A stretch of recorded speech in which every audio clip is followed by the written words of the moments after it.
Hello everyone, my name is Caden or Reggie. You can call me whatever you want. Today we're doing a Spider-Man movie ranking. Before I start, this is my opinion. I honestly I don't enjoy all of these. I hate some of them. I'll be honest. This also does include the Sonyverse, so Venom, Morbius, Venom Let There Be Carnage, and Spider-Verse movies will be included. Sorry, I know that sucks, but I have to include them because they're on the tier list. I have a tier list on the side of me, and I'm looking at that for reference. So if I turn away and look at the screen, that's probably why, because I have to remember all my rankings. I cannot do it off the top of my head. Yeah, I think one of my friends did an MCU ranking. I'll put his video in the description if you want to go check him out. But let's get this huge ranking started. Okay. At number 13, Morbius. The atmosphere sucks. The acting sucks. Everything about it sucks. We're just going to move on. Number 12, Venom Let There Be Carnage. I wanted to love this movie. I honestly did. I had a very high expectation, and it fell all the way down. Carnage was done dirty. The acting was staying. I could stand the acting. The CGI for Carnage looked fine. Venom looked good. I mean, Tom Hardy and the guy who plays Carnage was fine, but I could not stand this movie. Too much comedy, too short, too everything. Should have been rated R. Moving on. Number 11, TASM 2. I honestly do not know. I think TASM 2 is one of the worst movies that Spider-Man is in. Andrew Garfield and Emma Stone, great acting from them. Their chemistry outstanding. I think, they're great. It's the amount of the pacing and how many storylines are going on. I think there's like 13 storylines going on at once, and it's absolutely crazy, and it's packed to the brim with plot. So I could not get my I watched this thing in theaters too when I was young, and I thought the movie was amazing for a few years. But after I reflected on it and I really thought about it, this movie is not it. At number 9, I hate to put it here, or number 10, I think I'm on 10. Yeah, I'm at 10. At number 10, Venom. Venom is one of the worst films I've ever seen. I honestly, these last 4, these are the movies I kind of despise and don't think are good. We're going to get into the decent category here in a minute. But,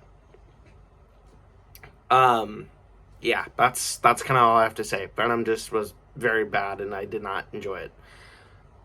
At number 9, we have Spider-Man Far From Home, which people are going to hate me for that placement, but you got to hear me out. Mysterio was fine. Jake Gyllenhaal was great. Tom Holland was fine. The spider suits kind of were trash, but the whole movie just fell all the way down after the first 20 minutes. Spider-Man Homecoming is next, and I know. Please don't shoot me. Spider-Man Homecoming is good. It's just not great. It could be better, honestly. There is a lot more things. Tony Stark was the best part. I honestly did not enjoy it. Vulture was fine. Michael Keaton's a great actor. Moving on from him. He's not a part of this conversation. The main issue I have with this is the jokes. The jokes make me mad. They piss me off to the maximum. I could not stand the jokes. Half the jokes did not land for me. They laid flat. Moving on. Next up is TASM, Amazing Spider-Man, or Andrew Garfield. I still think this movie is great. This movie is almost amazing, but it's great. Like, the filmmaking's fine. The practical effects are great because some of the swinging is practical effects. I like what they did. They did something different. They took a dark tone from, The Dark Knight. I like that.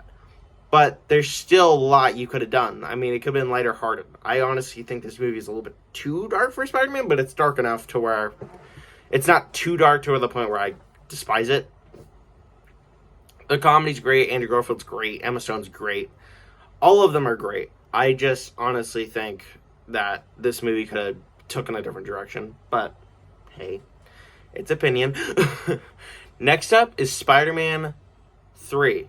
Which I know is a shock, and I know people are going to hate me for that opinion, but Spider-Man 3 is one of my guilty pleasures. I just rewatched it recently, and the film is stupid, but it's funny. Tobey Maguire, dude, the dance, the dance. Like, no, I honestly think that was a great scene. I honestly think the whole story really wrapped up nicely at the end. Harry sacrificing himself, spoiler, by the way. And, Willem Dafoe even makes a little cameo. How could he not like that, huh? Huh? Next up, Spider-Man No Way Home. This movie was life-changing for me. Seeing Tobey Maguire, Andrew Garfield, and Tom Holland all together made me almost cry. The Doc Ock scene with Tobey Maguire, oh my god. The everything, the swinging, the score, the amount of the cinematography honestly was great too. The acting was amazing. The direction was fine. Honestly, the best Tom Holland movie there is. I honestly don't. I think it's great. It's still not my top 4, but it is there. It is at my top 5. It is life changing. At number 4, we have Spider-Man Into the Spider-Verse. I know. Don't shoot me. I love this film to death. The animation's great. It's amazing acting from the voice actors. Everything came together. The story was amazing. The animation was beautiful. I honestly got sucked into the movie. I could not leave during the whole movie. I was watching this in theaters, and oh my god, I was sucked in. I could not go to the bathroom. I had to stay there the whole time watching it because it was so good.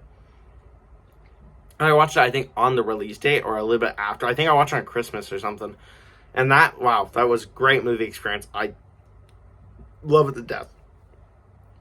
Moving on. Top 3, here we go. Number 3, Across the Spider-Verse. Wait, hold on. Hold your horses. Across the Spider-Verse was flippin' fantastic. I love this film to death. It is tied with my number 2. I could have put it at number 2, but I put it at number 3. I cannot say more. Miguel O'Hara was perfect. I honestly love the time. I love the whole multiverse. It was, and the ending was satisfaction. Shut up. It was satisfactory. I honestly enjoyed the ending. I thought the ending made sense. I thought, the Beyond the Spider-Verse is going to be better. I know it too. I have very big confidence in the filmmakers. I have very good confidence in the animators. If the stupid strike would end, maybe we would actually be able to have this movie sooner, or Beyond the Spider-Verse sooner, but I digress. I digressed. Number 2, Spider-Man from 2002. Yes, I know this is above Across the Spider-Verse, but this movie is literally my childhood. Tobey Maguire, Willem Dafoe, James Franco, all of them. Kristen Dunst. Honestly, this was her best performance out of the whole trilogy, because she was annoying in the other 2. Willem Dafoe as Green Goblin in this movie. Oh my god, I want to cry. He was so good. He did not win an Oscar that year, or 2003. He did not win an Oscar for it, and I was pissed because I read about that, and he didn't win it. He should have, because the guy deserves it.